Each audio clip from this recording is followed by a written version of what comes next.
Hello, সবাই কেমন আছেন? আশা করি সবাই খুব ভালো আছেন, সুস্থ আছেন। আমি সৌম্য মুখার্জি অশরীরী চ্যানেলে আপনাদের সঙ্গে আজ বুধবার। কারণ একটা কথা বলি, আমি আগামী ধরুন ওই কাল বৃহস্পতিবার তো কোনো ভিডিও করব না। শুক্রবার দিন একটু বেড়াতে যাওয়ার কথা আছে। তা ফিরে এসে সোম, মঙ্গল অথবা বুধবারের আগে আমি কিন্তু ঘটনা বলতে পারবো না, কারণ সম্ভব না বলা। হ্যাঁ, তা আমি বলেছিলাম, আপনাদের কথা দিয়েছিলাম আগের ভিডিওতে, যে যদি আমি মানে একটা দুটো ছোট ঘটনা আমি বার করতে পারি, যদি হজম করতে পারি, আমি বলে দেবো। তা সেই মতোই এসছি আজকে। তা শুনুন, দেখুন, যদি ভালো লাগে তাহলে ঠিক আছে। আর যে দাদা ভাই দিদি ভাইরা ঘটনা পাঠিয়ে বসেছেন, কোনো তাড়াহুড়ো দেওয়ার দরকার নেই। আমি ঠিক সব বেছে বেছে সব বলে দেবো। আর যেদিন যাকে বলবো আমি তারটা তারটা আমি বলেই দেবো, যে আজকে আপনারটা কিন্তু বলেছি, আপনি শুনে নিন। হ্যাঁ, আবার আপনি শুনে আপনি বলবেন যে আমি ঠিক বলতে পারলাম কি বলতে পারলাম না, সেটা পরের কথা। তা কেউ তাড়াহুড়ো করবেন না, অনেকের ঘটনা আছে, আমি এক এক করে সব বলে দেবো। তো প্রথম যে ঘটনাটা আমাকে পাঠিয়েছে, অনেক দিন আগে পাঠিয়েছিল, এটা পাঠিয়েছে এটা পাঠিয়েছে আমাকে স্বাগতা। স্বাগতা ঘটনাটা পাঠিয়েছে। তো এবারে আমাকে একটা রিমাইন্ডার সেদিনকে দেখলাম, হট করে হোয়াটসঅ্যাপে একটা রিমাইন্ডার, যে কাকু আমার ঘটনাটা আপনি বললেন না, বলবেন না? তার মানে না না, তা কেন, আমি বলবো নিশ্চয়ই, ঠিক আছে, মনে করেছো, ভালো করেছো, অনেকদিন আগের দেওয়া। তো আমি ঠিক করলাম যে ঠিক আছে, ওর ঘটনাটা আর রানাঘাট রানাঘাট চাকদা, এই রানাঘাট বনগা লাইনের একটা ঘটনা, ঠিক আছে। তো এই দুটো আমি আজকে বলে দেবো। তো শুনতে থাকুন, শুনুন কেমন লাগে।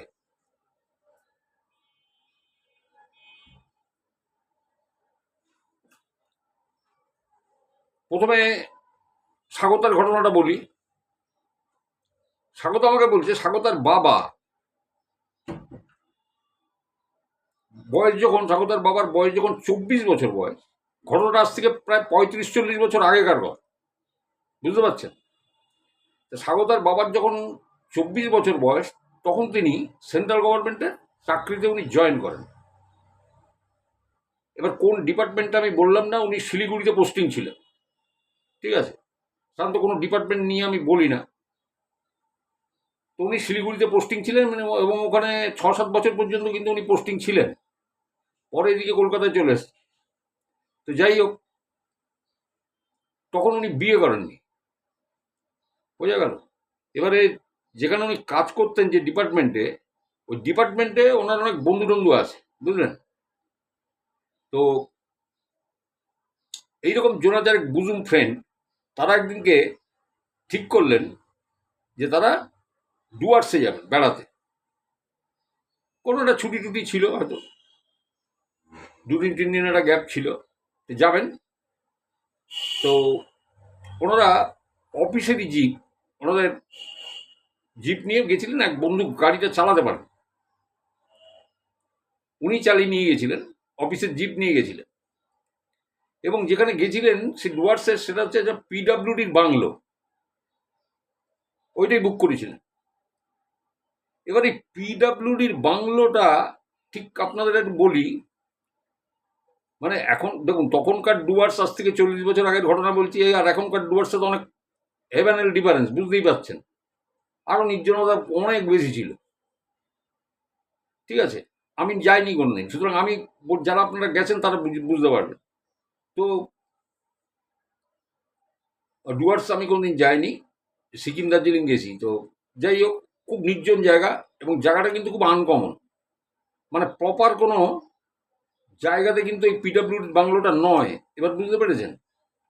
প্রপার কোনো জায়গাতে নয়, আনকমন জায়গা, চারপাশে জঙ্গল, গাছপালা, মানে খুবই নিস্তব্ধ। আশেপাশে দূর দূর পর্যন্ত কোনো বসতি বা কিছু দেখা যায় না ওই বাংলোটার সামনে দাঁড়ালে, ঠিক আছে। তো যাই হোক, সেখানে গেছেন, যে উঠেছেন। এইবারে ওইখানে উঠে দেখুন, পিডাব্লিউডির বাংলো হোক আর যাই হোক, যে কোনো কোম্পানিরই হোক, তাদের একটা থাকে, মানে লোকজন থাকে টেক কেয়ার করবার জন্য, যে কারা এলো কারা এ করলো, রান্নার লোকও থাকে।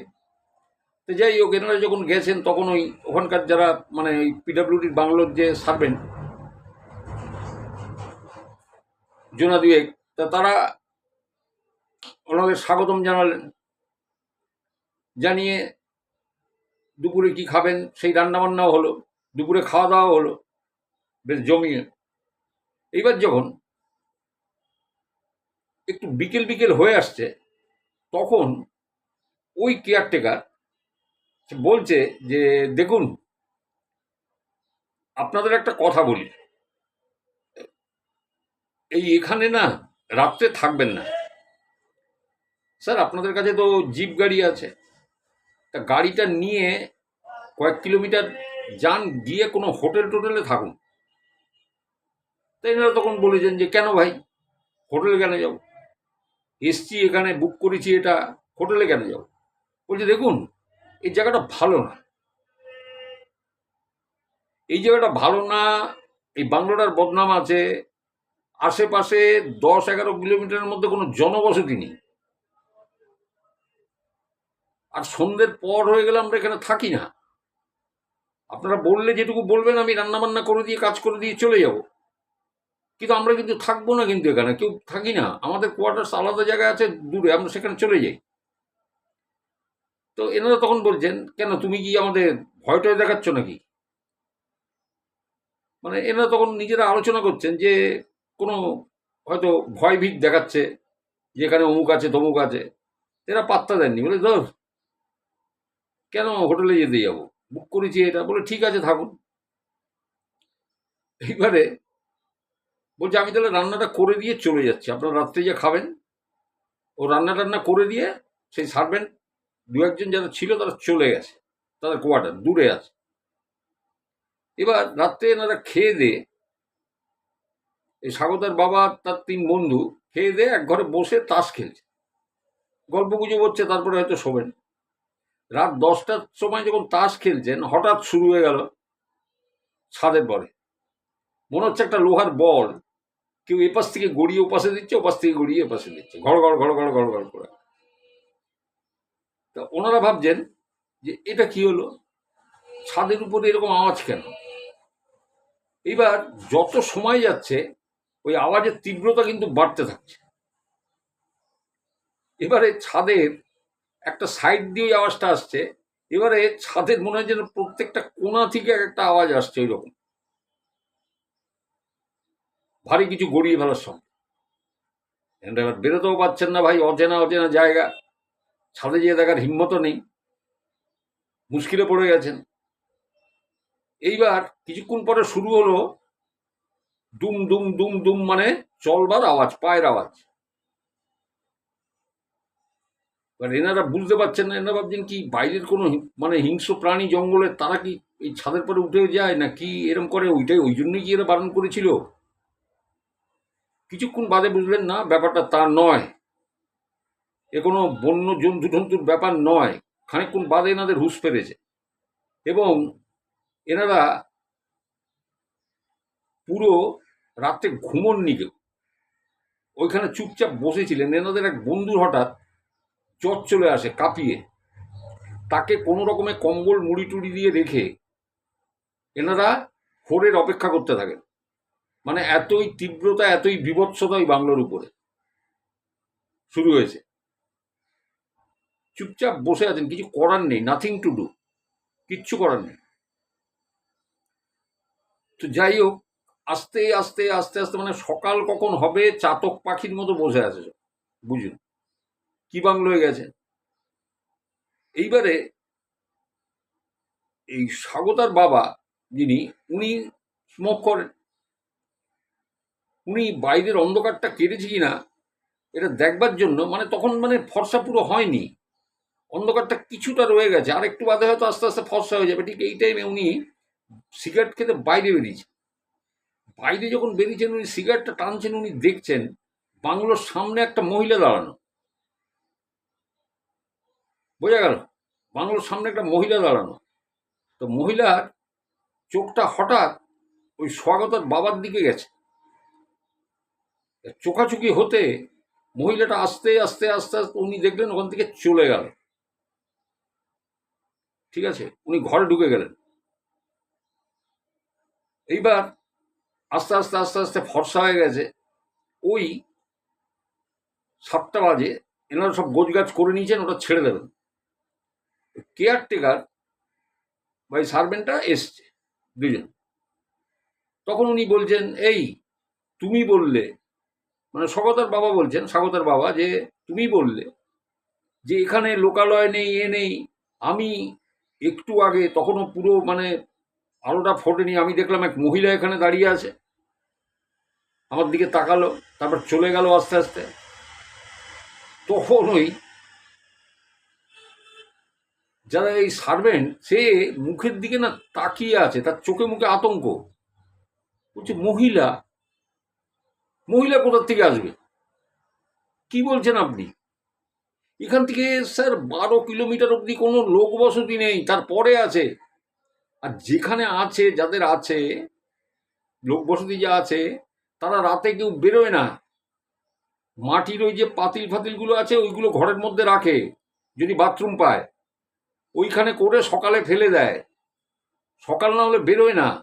এখানে এমন অনেক ঘটনা আছে যে রাত্রে বেরিয়েছে কোনোভাবে, তাকে ডেকে নিয়ে গেছে, পরে তার কোনো চিহ্নই পাওয়া যায়নি। বহু ঘটনা আছে। আপনি বলছেন এখানে 10 কিলোমিটার 12 কিলোমিটার অব্দি কোনো জনবসতি নেই, আপনি বলছেন মহিলা দেখেছেন? আপনি ওটা মহিলা দেখেননি, আপনি অন্য কিছু দেখেছেন, যেটা তো আপনার বিপদ হতে পারত। পরিষ্কার বলল। তো যাই হোক, সবটুকু বোঝার পরে এনারা বুঝতে পারলেন যে এরা এখানকার লোকাল লোক, যা বলছে মোটামুটি ঠিক। মানে এনাদের তো এত জানবার কথা না। যখন পুরো বুঝিয়ে দিয়েছে জিনিসটা, বললাম তো, আপনি তো আগের দিনই বলেছিলাম আপনারা এখানে থাকবেন না, জায়গাটা ভালো না, এটার বদনাম আছে। তো যাই হোক, ওনারা চলে এসেছিলেন, মানে আর বেড়ানোর ইচ্ছে ওনাদের ছিল না। এবং ওই যে ওনার যে ফ্রেন্ড, যার জ্বর হয়েছিল, তিনি একটু বেটার ফিল করলেন পরের দিন সকালবেলা, এবং ওই জিপ নিয়ে আবার ব্যাক টু শিলিগুড়ি। এবার মুশকিল হচ্ছে, স্বাগত আমাকে বলছে, স্বাগতার বাবার বয়স এখন 70 বছর, বুঝলেন? বলছে বাবা এখনো মাসে একবার অথবা 3 মাসে একবার বাবা ওইরকম ঘুমের মধ্যে চিৎকার করে ওঠে, এবং যখন বাবাকে ধাক্কা দেওয়া হয় তখন বাবা নর্মাল হয়ে যায়। মানে অ্যাবনর্মাল কিছু না, একটা চিৎকার দিয়ে এরকম করে উঠলো, যখন যে ধাক্কা দেওয়া হয়, কি হলো কি হলো, না কিছু না। তো স্বাগত একদিন জিজ্ঞেস করেছিল যে বাবা তুমি এরকম এই করে ওঠো কেন, ঘুমের মধ্যে চেঁচিয়ে ওঠো কেন? তখন উনি বলেছিলেন, একটা চোখ আমি দেখি, একটা চোখ আমি দেখতে পাই। আমি তখন হোয়াটসঅ্যাপে লিখলাম যে এটা এখনো হয়? বলে হ্যাঁ, এখনো হয়, এখনো হয়, রোজ হয় না। আমাকে বলছে কাকু রোজ হয় না, মাসে একবার কি 2 মাস বাদে একবার ওইরকম বাবা চমকে চমকে ওঠে। তাহলে এটা কি ওই ঘটনার কোনো রেশ? জানি না, বলতে পারবো না, কারণ আমি এটাতে অজ্ঞ। আমি বলতে পারবো না যে সেই ঘটনার রেশ বা তার ছাপটা এখন ওর মধ্যে পড়ে আছে কিনা। আমি জানি না এগুলো কেন হয়, কিভাবে হয়, কে ওই মহিলা। তারা বলছে এখানে কোনো মহিলা থাকতেই পারে না। কি করে থাকবে? লোকালিটি দেখান আপনি যে মহিলা আছে। তাহলে কাকে দেখেছিলেন স্বাগতার বাবা? নিশ্চয়ই কোনো অশরীরী কিছু, যেখানে ওনার বিপদ হতে পারত। তো ঠিক আছে, এটা ছিল স্বাগতের ঘটনা, আমি বলে দিলাম। চলুন আমি পরের ঘটনায় যাই। আজকের দুটো ঘটনা আমি খুব, মানে কি বলবো, খুব হালকার মধ্যে নিয়েছি, কারণ আমার নিজের শরীরও পারমিট করছিল না। একটা মেডিসিন ডাক্তার দিয়েছিল পেটের জন্য, সেটা খেয়ে আমাকে আবার কাউন্টার মেডিসিন নিতে হয়েছে, এত সমস্যা হচ্ছিল। মানে বসতে পারছি না, শুতে পারছি না, অ্যাসিডিটি হয়ে যাচ্ছে। যাই হোক, পরের ঘটনা আপনাদের বলি। প্রণব বাবু বলে একজন, ইনি থাকেন, আপনাদের বলে দিই আমি, ইনি থাকেন হচ্ছে আমাদের এই বনগা রানাঘাট লাইনটা, ঠিক আছে? লাইনটা আমি দেখেছি, আমি গেছিলাম ওইদিকে একটা জায়গায় চাকদা দিয়ে একটা বাড়িতে। তো তখন দেখেছি, তো তখন আমি গেছিলাম মোটর সাইকেলে, পিছনে বসে আমি গেছিলাম। তা উনি থাকেন গোপালনগর বলে ওই জায়গাটাতে, এই প্রণববাবু বলছেন ইনি একটা জিনিসের মানে রহস্য বা ব্যাখ্যা উনি খুঁজে পাচ্ছেন না। সেটা বলেছে যে আপনি যদি বলেন তাহলে আপনার দর্শক শ্রোতাদেরও আপনারা কমেন্ট করে জানাতে বলবেন যে ওটা কি ছিল। তা বলি, আমি শুনুন আপনারা। উনি বলছেন 2021 25 জানুয়ারি আমরা ঠিক করি তারাপীঠ যাবো, মানে হঠাৎই ঠিক দুম করে, এবং সেই মতো আমরা বেরিয়েও পড়ি 25 তারিখ। বলে আমি, বাবা, মা, আমরা 3 ভাই বোন, মানে টোটাল 5 জন। বলে আমরা নৈহাটি, ব্যান্ডেল, বর্ধমান হয়ে আমরা তারাপীঠে ঢুকি 26 জানুয়ারি, মানে কড়া ঠান্ডা। মানে উনি যেখানে থাকেন গোপালনগর, ওটাও বেশ ভালো, আমাদের এই উত্তর 24 পরগনা, আর ওটাও সেই রকম। তারাপীঠ বীরভূমে তো আরো ঠান্ডা। তো যাই হোক, 26 তারিখ আমরা পৌঁছে যাই। তো পৌঁছে গিয়ে আমরা তারাপীঠে পুজো দিই মায়ের। তো পুজো দেবার পরে আশেপাশ অঞ্চলটা ঘুরে দেখি, যেটুকু যা দেখার আছে, কারণ বাড়ি ফিরতে হবে পরের দিনই। তো বাড়ি ফিরে মানে 4টের সময় ঠিক করি যে আমরা বাড়িতে ফিরে যাব, মানে কোনো নন রেস্ট আর কি। পৌঁছানো, পুজো দেওয়া, আবার 4টের মধ্যে ব্যাগ। বলে আমরা যে 4টের সময় বাড়িতে ফিরেছিলাম সেটা একটু ঘুরপথ। বলছে আমরা ওই বাসে করে রামপুরহাট থেকে নলহাটি হয়ে বহরমপুরে এসেছি। বহরমপুরে আস্তে আস্তে বাসটা একটু লেট করে দিয়েছে, 7টা 22-এ ট্রেন। তো 7টা 22-এ ট্রেনটা শিয়ালদার দিকে যাওয়ার ট্রেনটা ওইটা ধরেছি। ধরে আমরা রানাঘাটে নেমে গেছি। রানাঘাটে যখন নেমেছি তখন 10টা বাজে। রানাঘাট থেকে 11টা বেজে 12 মিনিটের ট্রেন। বলছে ওটা তো সিঙ্গেল লাইন, বনগা রানাঘাট লাইনটা, তা আমাদের গোপালনগর নামতে হবে। 11টা 12-তে, 11টা বেজে 12 মিনিটের ট্রেন। ট্রেন এসছে। বলে আমরা যখন গোপালনগর নামি, উনি বলছেন যে গোপালনগর আপনারা যদি কেউ থাকেন একটু জানিয়ে দেবেন। বলেছেন সিঙ্গেল প্ল্যাটফর্ম, মানে সিঙ্গেল লাইন ওটা, আর প্ল্যাটফর্ম একটাই আছে। তো বললো গোপালনগরে যখন নেমেছি তখন রাত 12:15। বলছে আমরা 3 ভাই বোন, মা বাবা। প্রচণ্ড ঠান্ডা দাদা, চারপাশে মানে কুয়াশার মতো। কোনো টোটো, অটো, বাসের তো কোনো নমনিশান নেই, মানে থাকবেও না, এটা জানার কথা। বলছে একটা জনমানব তো দূরের কথা, একটা কুকুর বিড়ালও দেখতে পাচ্ছি না রাস্তায়, এন্টার ফাঁকা। ওখান থেকে আমাদের বাড়ি 2 কিলোমিটার। তো নিজের মতো বলা কওয়া করছি যে আমাদের তো হেঁটেই যেতে হবে এই রাত্রিবেলায়, 2 কিলোমিটার হাঁটা ঠান্ডার মধ্যে, আরও সাথে ব্যাগপত্র আছে। তো যাই হোক, ওনারা হাঁটতে শুরু করবেন, হঠাৎ প্রণববাবু বলছেন যে আমার সামনের দিকে একটা কুকুর আমার পাশে দাঁড়ানো।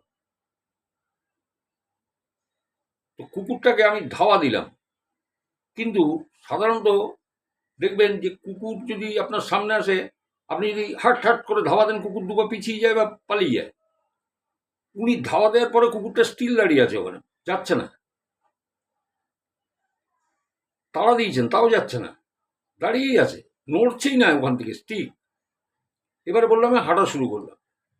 আমি, বাবা, মা, ভাই বোনরা হাঁটছি।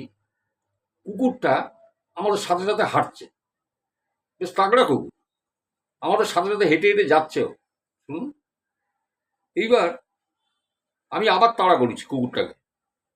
ও যাচ্ছেই না, দাঁড়িয়ে পড়লো ওইখানটায়। আবার চলতে শুরু করেছে। তখন প্রণববাবুর বাবা বলছেন থাক না, রাস্তায় একটা লোকজন নেই, যদি একটা কুকুর তবু সঙ্গী আছে, ও থাক না, যেতে দে। তা প্রণববাবু বলছেন যে কুকুরটা আমরা যে যাচ্ছি, কখনো কখনো আমাদের আগে আগে হেঁটে যাচ্ছে, কখনো আমার পাশে যাচ্ছে আমাদের, কখনো আমাদের পিছন পিছন যাচ্ছে, এইভাবে। এইবার যখন মেইন রাস্তায় উঠেছি, রানাঘাট চাকদার মেইন রোডে যখন উঠেছি, তখন তো আশেপাশে অনেক বেয়ারিশ কুকুর, রাস্তার কুকুর থাকে। এই কুকুরকে দেখে ওই কুকুরগুলো ভৌ ভৌ করে সে বিশাল চিৎকার করে তেড়ে আসছে। ও মা, কিছুটা তেড়ে এসে নিজেরাই পালিয়ে গেল। আর এই কুকুরটা কিন্তু কোনো সাড়া শব্দ কিচ্ছু দিচ্ছে না, একটা টু শব্দও করেনি, একটা ভোগ করে আওয়াজও করেনি। ও চুপচাপ, মানে এদের বেপাত্তা করে দিচ্ছে, মানে পাত্তাই দিচ্ছে না। সাধারণত কি হয়, অন্য পাড়ার কুকুর যদি ইয়েতে ঢোকে, অন্য পাড়ার কুকুর এসে ছেঁকে ধরে, মারামারি হয়। এবার প্রণববাবু বলছেন, আমি ভাবছি ভয় লাগছে যে এই কুকুরগুলো তেড়ে আসছে, এবার যদি মারামারি করে তার মধ্যে যদি পড়ে যায় তো কামড়ে ফামড়ে দিলে আর ঝামেলা, আবার ইঞ্জেকশন নিতে হবে। তো বলছে যে কুকুরগুলো তেড়ে এসে, যারা তেড়ে আসছিল তারা নিজেরাই পালিয়ে গেল। ও কিন্তু স্টিক আছে বলে কন্টিনিউ আমাদের সাথে যাচ্ছে, জানেন। বলে এইভাবে, বলে আমরা যখন পাড়ার গলির মধ্যে ঢুকে গেছি, ওখান দিয়ে আর মিনিট পাঁচেক ব্যাপার, তখনও কুকুর আমাদের সাথে সাথে, কখনো আগে কখনো পিছনে, এরকম করে করে ও যাচ্ছে। পাড়ার কুকুরগুলো ওই কুকুরটাকে দেখে তারাও ভোগ ভোগ ভোগ ভোগ করে তেড়ে আসতে গেছে। ও মা, কিছুটা তেড়ে এসে আবার তারাও ব্যাক গিয়ার নিয়ে নিল, মানে পিছনে চলে গেল। এ কুকুর কোনো মুখ দিয়ে আওয়াজই করছে না, এতখানি রাস্তা এসছে চুপচাপ। তখন প্রণববাবুর বাবা বলছেন, এই কুকুরটা এই 2 কিলোমিটার রাস্তা হাঁটতে হাঁটতে আমাদের সাথে সাথে এলো, ওকে বাড়িতে নিয়ে গিয়ে কিছু খেতে দেবো, মানে আমাদেরও তো কিছু খাবার দরকার, তো ওকে একটু খেতে দেবো। বললে, দাদা আপনি বললে বিশ্বাস করবেন না, আমরা বাড়ির মধ্যে ঢুকলাম, আমাদের বাড়ির সামনে বড় উঠোন, ও দরজা দিয়ে ঢুকলো, ঢুকে আমাদের এই উঠোনের পাশে না দক্ষিণ দিকে ফাঁকা মাঠ আছে, বাবা চিন্তা করেছে ওকে খেতে দেবে, হঠাৎ বাড়ির মধ্যে ঢুকে কুকুরটা দক্ষিণের ওই খোলা মাঠের দিকে দৌড় দিল। সে যে কোথায় চলে গেল আর পেলামই না।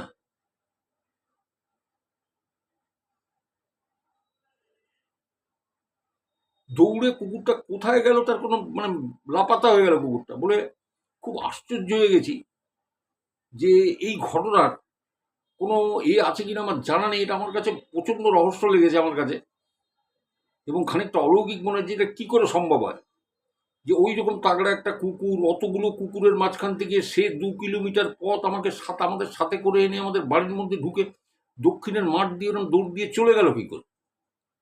কোনো খাবার প্রত্যাশা নেই, কিচ্ছু না। বলছি এরপরে সেম ঘটনা ঘটে আমার সাথে 2024-এ, 2024-এর এপ্রিলে। বলে আমি দক্ষিণেশ্বর গেছিলাম, তো দক্ষিণেশ্বর থেকে আমি দমদম এসেছি, দমদম থেকে বনগা লোকাল ধরে আমি বনগাতে গেছি। এবার বনগাতে 9টা কততে ট্রেন আছে, যেটা মানে রানাঘাট আসবে। তা আমি গোপালনগরে যখন নেমেছি তখন ওই 9:30 মতো বাজে, 9:45টাও হয়নি। তো নেমেছি, তো তখন অ্যাটিটিস আমি টোটো অটো সব আছে, আমি টোটো নিয়েছি। আর টোটোতে করে বলে আমি বড় রাস্তার উপরে এসেছি। বড় রাস্তার উপরে এসে যখন আমি দাঁড়িয়েছি, হঠাৎ আমি চমকে গেলাম। হঠাৎ দেখি আমার পাশের কুকুর,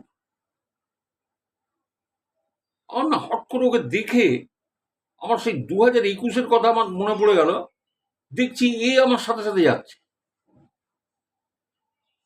বুঝতে পেরেছেন।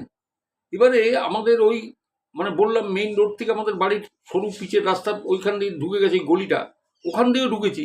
সেই পাড়ার কুকুরগুলো তেড়ে আসছে, কিন্তু এর সামনে এসে কিছু বলতে পারছে না। বলে সেম আমার সাথে ওইরকম বাড়ির মধ্যে ঢুকলো, ঢুকে ওই উঠোন থেকে দক্ষিণের মাঠ দিয়ে কোথায় দৌড় দিয়ে চলে গেল। দাদা আমার সাথে দুবার এরকম ঘটনা ঘটেছে, আমি জানি না এর কারণ কি, এটা কি করে হতে পারে।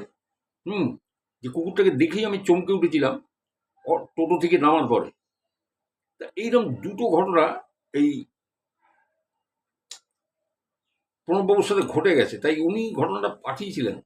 তা আমি যে দুটো ঘটনা মোটামুটি আমার করায়ত্ত করতে পেরেছি সেই দুটো আমি আপনাদের বললাম। এবার উনি বলেছেন যে আপনার চ্যানেলের শ্রোতাদেরও জিজ্ঞেস করবেন যে কি হতে পারে। আমি বললাম ঠিক আছে, নিশ্চয়ই, সবাই তো কমেন্টস করে জানান, তাদের একটা মতামত আছে, নিশ্চয়ই বলবে। তবে আমি একটা দেখুন, আমি এই কুকুরের প্রসঙ্গে একটা বলি। আমি একটা ওই একটা জানেন যে ট্যুর গাইড একটা বই আছে বিখ্যাত, ওদের একটা ম্যাগাজিন বেরোতো, ওই মাসে একটা বা এরকম এরকম, আমার ভাই নিত। ওই ম্যাগাজিনটা। একসময় আমিও ঘেটে ঘুটে দেখতাম এখানে কিভাবে যেতে হয়, কিভাবে এই করতে, সব ডেসক্রিপশন দেওয়া থাকে। এত মোটা বই, আপনারা জানেন বইটার নাম, আমি নামটা নিলাম না। তো ওইখানে ঘটনাটা আমি পড়ি যে একটি ছেলে তার বিধবা মাকে নিয়ে হরিদ্বার টরিদ্বার মানে তীর্থ করাতে নিয়ে গেছে। এবার যে টাইমটা গেছে তখন শীত পড়ে আসার টাইম আর কি। এ মাকে তো সব দর্শন টর্শন করিয়ে, যে হোটেলে আছে সব তো নিরামিষ, আর উনিও বিধবা মানুষ, নিরামিষই খাবেন। হঠাৎ এই ছেলেটার মনে হয়েছে যে আচ্ছা, ওই হোটেলের যারা কর্মচারী তাদের থেকে খোঁজ নিয়েছে যে আচ্ছা এখান থেকে বাস ছাড়ে কটায়, ওই সোনপুরাগে যাওয়ার ইয়েতে বাসটা, লাস্ট বাস। তখন বলছে এতটার সময় ছাড়ে। কেন যাবেন?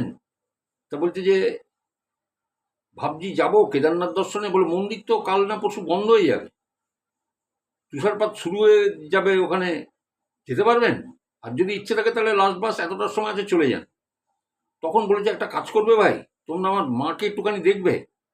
বলে আপনি কিচ্ছু চিন্তা নেই মাসিমার জন্য, আপনি চলে যান, বেরিয়ে যান। আপনার যদি মন ডেকে থাকে, কপালে থাকে, আপনি বেরিয়ে যান। তখন ওর মাকে বলে এরকম বলছে, মা আমি আসছি, দেখি যদি দর্শন পাই। তো গেছে, লাস্ট বাসটা ধরে গেছে, ওইটাই লাস্ট বাস ছিল, আর এরপর আর বাস ফাস যাবে না, কিন্তু ওই মুখো আর যাবে না। এবার যে সোনপ্রয়াগ হয়ে গৌরীকুণ্ড পর্যন্ত তো চলে গেছে, এবার ওঠার পালা। এবার সেই দিনই কিন্তু মন্দির বন্ধ হওয়ার দিন, তুষারপাত অলরেডি শুরু হয়েছে।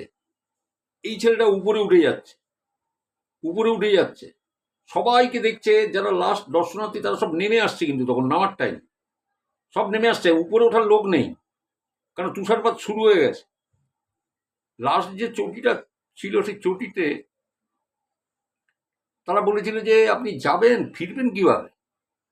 তা বলে যাই তো বাবার নাম করে। এবার গেছে, হাঁটতে হাঁটতে একটা খালি ঘোড়া পাচ্ছে না যেটা উপরে যাচ্ছে, তাহলে তাকেও একটু বেশি পয়সা দিলেও যে ভাই আমাকে একটু নিয়ে চল, আমি একবার দর্শন করে আসি, মন্দিরটা আজকে বন্ধ হয়ে যাবে। এইবার এরকম জোর পায়ে হাঁটছে, আর নিঃশ্বাসেরও একটু কষ্ট হয়, হাই অল্টিটিউডে 16 কিলোমিটার রাস্তা আছে। তা হাঁটতে হাঁটতে হঠাৎ দেখছে একটা ঘোড়া, সে ঘোড়াটাকে হাঁটিয়ে হাঁটিয়ে নিয়ে উপরে উঠছে। তাকে ডেকেছে, ও ভাই ও ভাই ও ভাই, শোনো শোনো, আমাকে একটু পৌঁছে দাও, তোমার যা পয়সা লাগে আমি দেবো, তুমি আমাকে একটু মন্দিরে পৌঁছে দাও। বলে মন্দির পর্যন্ত তো যাবো না বাবু, মন্দির বন্ধ হয়ে যাবে, আমি মন্দির পর্যন্ত কি করে যাব? কারণ আমার সবারই আমাকে করছে, মানে আমাকে বকাঝকা দেবে। আমার এক ভদ্রলোক ভদ্রমহিলা আছে, তাদের নিচে নামিয়ে নিয়ে নিতে হবে। এখন কেউ উপরে যাচ্ছে না, সব নিচে নামছে, দেখছেন না বরফ পড়ছে, একটু বাদে সব ঢেকে যাবে। তা আমি বড় জোর এখান থেকে 2-3 কিলোমিটার অব্দি যাবো, তারপরে তো আর যাবো না, আমার সবারিকে নিয়ে আমি নিচে নামবো, তখন কিন্তু আপনাকে নেমে যেতে হবে, আপনি দেখুন, আর এত টাকা লাগবে। বলছে ঠিক আছে দেবো, তুমি চলো, তোমার সবারই পেলে তুমি নিচে নেমে আসো। সেইটাতে করে আরো কিছুটা উঠেছে, উঠে আরো 2-3 কিলোমিটার উঠে গেছে। উঠে গিয়ে এবার এই ভদ্রলোকের ভদ্রমহিলাকে মানে ঝাড়ছে এই ঘোড়াওয়ালাকে, এই তুমি এত দেরি করলে, দেখছো রাস্তায় এরকম অবস্থা, তাড়াতাড়ি করে ঘোড়ায় উঠে। তখন বলছে বাবু বাবু বাবু, উতারিয়ে উতারিয়ে উতারিয়ে, একে তো নামিয়ে দিয়েছে ছেলেটাকে। এবার এই কি করবে, ফিরবে ওখান থেকে। এই সেই খেটে কুটে মানে কোনো রকম ভাবে কেদারনাথের মন্দিরে তো ঢুকেছে, মানে পৌঁছে গেছে একদম লালপাতে। পুরো তখন দরজা বন্ধ করতে যাচ্ছিল, তখন বলছে ঠাকুরমশাই ঠাকুরমশাই দাঁড়ান, আমি একবার একটু দর্শন করে নিই। তা বলছে আরে আপনি নামবেন কি করে, হিন্দিতে বলছে আপনি নামবেন কি করে এখান থেকে, তুষারপাত শুরু হয়ে গেছে। বলছে ও যখন নেমে আসে ছেলেটা, তখন আর রাস্তা কিছু চেনা যাচ্ছে না, কোনটা খাদ আর কোনটা রাস্তা কিছু বোঝার উপায় নেই, পুরো বরফ পড়ে মানে পুরো বরফ পড়তে শুরু করেছে। ও অন্ধের যষ্টির মতো 1 পা 2 পা করে বাড়াতে বাড়াতে আসছে, জানেন, হাই রিস্ক, যে কোনো সময় গড়িয়ে খাদে পড়ে যাবে। একটা জায়গায় পা দেবে, ঝপ করে নিচে। হঠাৎ দেখতে পাচ্ছে সামনে একটা বড় তাগড়া কুকুর, সাদা ধপধপ করছে। কুকুরটা টুক টুক টুক টুক টুক টুক করে হাঁটতে হাঁটতে যাচ্ছে। ওই ছেলেটা ওই কুকুরের পা ধরে ধরে যেখান দিয়ে যাচ্ছে, এ সেখান থেকে যাওয়া শুরু করলো। এইবারে আবার ভয় পেয়ে যখন ও দাঁড়িয়ে যাচ্ছে, কুকুরটা পিছন ফিরে দেখছে, পিছন ফিরে দেখে আবার কুকুর টুক টুক টুক টুক করে এগোচ্ছে। ও তখন একটু সাহস পায়, ও তখন এই কুকুর ঠিক যেখান দিয়ে যাচ্ছে ওখান দিয়ে যাচ্ছে। এইভাবে চলতে চলতে চলতে চলতে সন্ধ্যে নাগাদ ওই সেই চটিটাতে যেয়ে ও পৌঁছে গেছে, যে চটিটার কাছ থেকে যাত্রা করেছে। আমার আজকে ফুবুটো জিনিসটা মনে নেই। এবার তারা একে দেখে অবাক, বললে আপনি নামলেন কি করে? বললো অত কথার দরকার নেই, আপনাদের বিস্কুট আছে, একটু বিস্কুট দিন, আমি কুকুরটাকে দেবো। বলে কুকুরকে দেবেন? কুকুর কোথায়?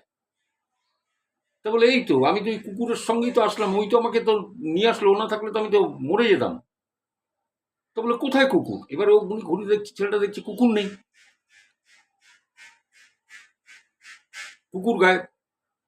তখন ওই দোকানদাররা বলছে, বলে ও কুকুর না,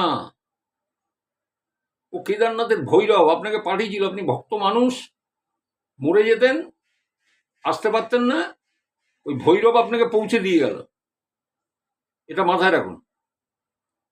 তা ঘটনাটা পড়েছিলাম, গায়ের লোম খুব খাড়া দিয়ে ওঠে ওই ধরনের ঘটনা যখন পড়ি। এই কেদারনাথের শেষ যাত্রীর পরে অনেক ঘটনা আছে, অনেকগুলো, তো আপনারা হয়তো পড়ে থাকবেন বা জেনে থাকবেন। তা এটা আমি ওই ওই জায়গাটা থেকে আমি পড়েছিলাম। আমার যতটুকু মনে আছে এই কুকুর সম্বন্ধে প্রণববাবু যখন এটা বললেন, তখন আমার এই ঘটনাটা মনে পড়ে গেল, যে অনেক বছর আগের পড়া আমার।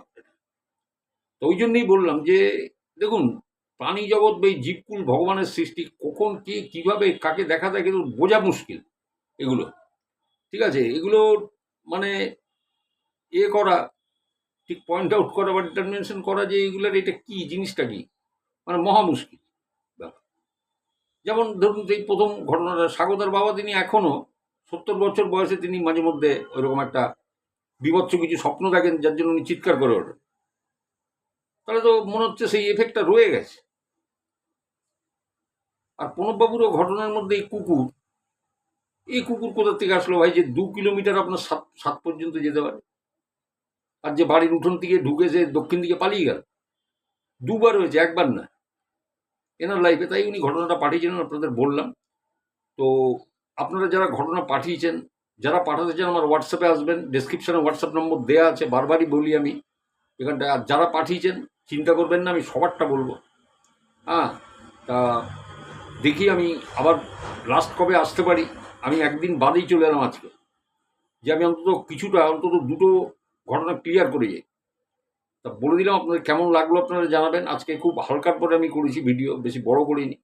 সবাই খুব ভালো থাকুন, সুস্থ থাকুন, চ্যানেলটা সাবস্ক্রাইব করে রাখুন। ও, আর যদি ঘটনা পাঠাতে হয়, আমার ডেসক্রিপশন বক্সে নম্বরটা নিয়ে আপনি চলে এসে একটা হাই লিখে দেবেন, আমি দেখে নেব। তো আজকের মতো ওইখানে আমি এপিসোডটা শেষ করে দিচ্ছি। সামনের এপিসোডে আবার দেখা হবে আপনাদের সাথে, অন্য কোনো ঘটনা নিয়ে বা অন্য কোনো,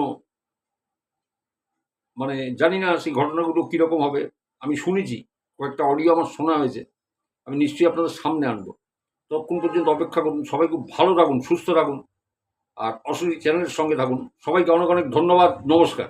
একজন বলছিলেন যে আওয়াজের একটু আমি চেঁচিয়ে চেঁচিয়ে বলতে আমি বুঝতে পারি। আমি দেখি আমি কিনে নেবো মাইক। হ্যাঁ, আমার কাছে যেটা আছে সেটা খুব জোরে হবে না। যাদের একটু অসুবিধা হয় না, একটু হেডফোন লাগিয়ে শুনে নেবেন, কারণ চেঁচিয়ে গল্প বলতে আমারও অসুবিধা হয়। গল্প চেঁচিয়ে বলার জিনিস নয়, খুব ধীরে ধীরে আস্তে আস্তে, খুব ক্লোজলি আস্তে আস্তে বসে, যেমন বাড়ির লোকের সামনে যেমন বসে বলি, ওরকম বলতে হয়।